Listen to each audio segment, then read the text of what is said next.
ہمیں تو تحقیق کے لیے بھیجا گیا ہے. ہمارا فرض ہے کہ ہم ان کے اپنے اور بیگانوں سب سے ان کے حال کی تحقیق کریں. جو ان کے ماننے والے ہیں ان سے بھی ہم پوچھیں گے، ان سے بھی ملیں گے، اور جو ان کے مخالف ہیں ان سے بھی بات کریں گے، اور جو کچھ معلوم ہو اس سے بے کم و کاس قوم کو مطلع کریں. یہ ہمارا فرض ہے کہ جو کوئی معلوم ہوگا وہ پورا ہم اپنی قوم کو بتائیں گے. اس خیال سے وہ لوگ مکہ مکرمہ میں داخل ہو کر اصحاب رسول صلی اللہ علیہ وآلہ وسلم سے بھی ملتے تھے اور ان سے آپ کے حال کی تحقیق کرتے تھے. صحابہ کرام انہیں تمام حال بتاتے تھے اور نبی کریم صلی اللہ علیہ وآلہ وسلم کے حالات، آپ کے معجزات، آپ کے کمالات، قرآن کریم کے مضامین سے انہیں مطلع کرتے تھے.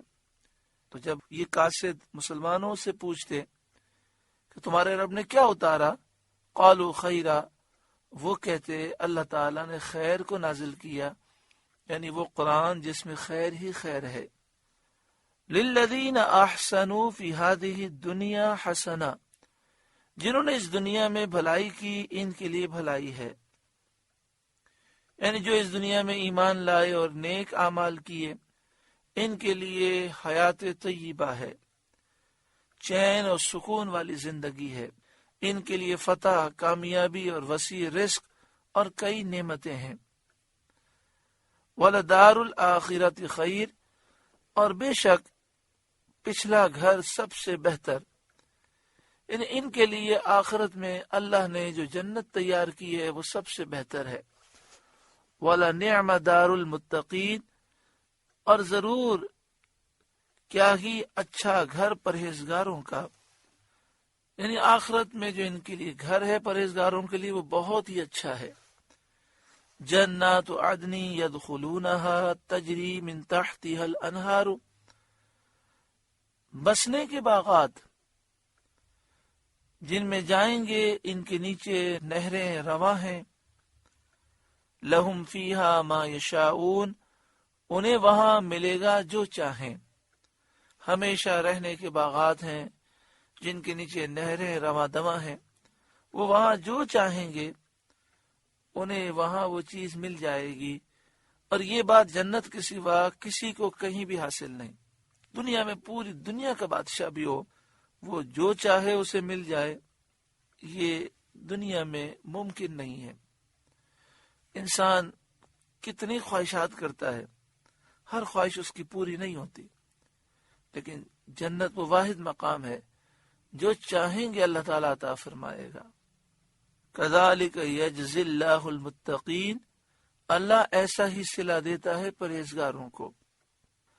الذین تتوفاہم الملائکۃ طیبین، وہ جن کی جان نکالتے ہیں فرشتے ستھرے پن میں، یعنی وہ لوگ متقی وہ لوگ ہیں کہ جب فرشتے ان کی روح نکالتے ہیں تو یہ پاک اور صاف ہوتے ہیں.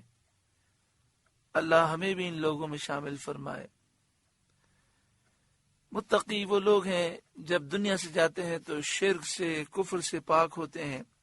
ان کے اقوال، ان کی باتیں، ان کے افعال، ان کے کام، ان کے اخلاق، ان کی خصلتیں پاکیزہ ہوتی ہیں، عبادتیں ساتھ ہوتی ہیں، اور محرمات، ممنوعات اور گناہوں کے داغوں سے ان کا دامن عمل میلا نہیں ہوتا. اس حال میں دنیا سے جاتے ہیں.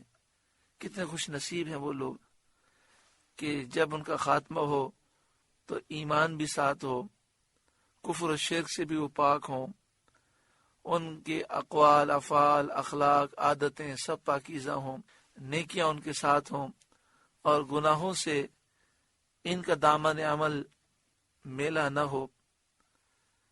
تو جب روح قبض ہوتی ہے تو اس وقت فرشتے انہیں جنت کی، اللہ تعالیٰ کی خوشنودی کی اور اللہ کی رحمت اور اللہ کی طرف سے دی جانے والی عزت کی بشارتیں فرشتے دیتے ہیں. اس حالت میں موت انہیں خوشگوار معلوم ہوتی ہے اور جان خوشی سے، فرحت اور سرور کے ساتھ جسم سے نکلتی ہے. اور فرشتے عزت کے ساتھ اس روح کو قبض کرتے ہیں۔ یقولون، یہ کہتے ہیں، سلام علیکم، سلامتی ہو تم پر۔ مروی ہے کہ موت کے قریب بندہ مومن کے پاس فرشتہ آ کر کہتا ہے، کیا پیارے الفاظ ہیں سبحان اللہ حدیث پاک میں، کہ جب اللہ کا نیک بندہ دنیا سے جاتا ہے تو فرشتہ آ کر کیا کہتا ہے، اے اللہ کے دوست، تجھ پر سلام، اور اللہ تعالیٰ تجھے سلام ارشاد فرماتا ہے۔ جب اللہ کا نیک بندہ یہ سن لیتا ہے تو اتنا خوش ہوتا ہے، پھر فرشتے اسے جنت کا دیدار کراتے ہیں۔ فرشتے کہتے ہیں اللہ تم سے راضی ہے، اللہ کی تجھ پر رحمتیں ہیں، اللہ نے تیرے لیے عزت کے مقامات تیار کیے ہیں۔ تو فرشتوں سے کہتا ہے بس جلدی میری روح قبض کرو۔ اللہ ایسی پاکیزہ زندگی اور خیر و عافیت کی ایسی رشک بھری موت اللہ ہم سب کو نصیب فرمائے۔ ادخلوا الجنہ، آخرت میں ان سے کہا جائے گا جنت میں جاؤ، بما کنتم تعملون، بدلہ ان اعمال کا جو تم کیا کرتے تھے۔ یقولون سلام علیکم ادخلوا الجنۃ بما کنتم تعملون، بما کنتم تعملون، جو تم کام کیا کرتے تھے اس کا بدلہ یہ ہے کہ جنت میں جاؤ۔ زندگی اب ہماری تھوڑی سی رہ گئی ہے، سچی پکی توبہ کر لیں، اللہ غفور رحیم ہے، سارے گناہوں کو نیکیوں سے بدل دے گا، اور ایک نئی زندگی شروع کریں جو قرآن و حدیث کے مطابق ہو، جس میں مسلمانوں کی غیبت نہ ہو، چغلی نہ ہو، بدگمانی نہ ہو، حسد کی نہ، بغض عداوت نہ ہو، بد اخلاقی نہ ہو، جس زندگی میں غرور، تکبر، ریاکاری، عجب، دکھلاوا اور دنیا اور مال کی ہوس، حرص اور لالچ نہ ہو، جس میں فرائض، واجبات، سنت مؤکدہ کی پابندی ہو، گناہوں سے دوری ہو۔ اے اللہ تو غفور الرحیم ہے، تو قادر ہے، اے مالک ہم ایسی زندگی چاہتے ہیں، تو ہم پر کرم فرما اور ہمیں ایسی زندگی گزارنے میں ہماری مدد فرما، تیرے محبوب کی ہم پر خاص نگاہ کرم فرما۔ حل ینظرون،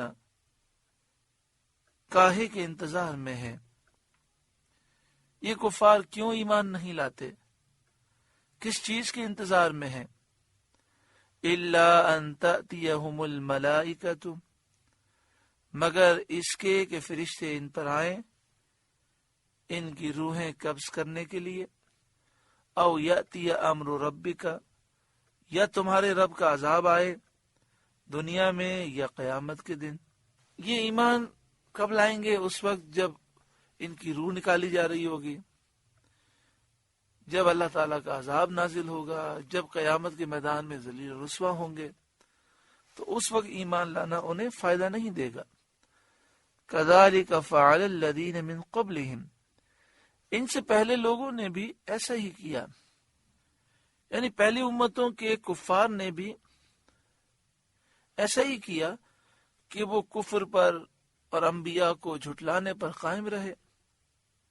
وما ظلمهم اللہ، اور اللہ نے ان پر کچھ ظلم نہ کیا، ولکن كانوا انفسهم یظلمون، ہاں وہ خود ہی اپنی جانوں پر ظلم کرتے تھے، کفر اختیار کر کے، گناہ کر کے انہوں نے خود اپنی جانوں کو برباد کیا۔ الحمدللہ مسلمان ہیں، اللہ کا شکر ہے۔ اس بات کو اچھی طرح ذہن نشین رکھنا چاہیے کہ ہر گناہ کی نحوست ہوتی ہے، اور گناہ کرنے والا خود اپنا نقصان کرتا ہے۔ ہم کسی مسلمان کا برا کریں، برا چاہیں، غیبت کریں، چغلی کریں، بدگمانی کریں، کسی سے حسد رکھیں، اس کا نقصان نہیں ہوگا، ہمارا اپنا نقصان ہوگا۔ انسان گناہ کر کے خود اپنی جان پر ظلم کرتا ہے۔ اللہ گناہوں سے ہمیں نفرت عطا فرمائے۔ فَأَصَابَهُمْ سَيِّئَاتُ مَا عَمِلُوا، تو ان کی بری کمائیاں ان پر پڑی، یعنی انہوں نے اپنے گندے اعمال کی سزا پائی۔ وَحَاقَ بِهِمْ مَا كَانُوا بِهِ يَسْتَهْزِئُونَ، اور انہیں گھیر لیا اس عذاب نے جس کا وہ مذاق اڑاتے تھے، جس پر وہ ہنستے تھے، جس عذاب کا وہ مذاق اڑا رہے تھے اسی عذاب نے انہیں گھیر لیا۔ سورہ نحل کا 4 رکوع مکمل ہوا۔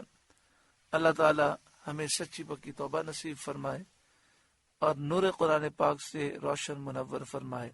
آپ سے گزارش ہے کہ قرآن کے اس پیغام کو آگے پہنچا کر ثواب جاریہ حاصل کریں۔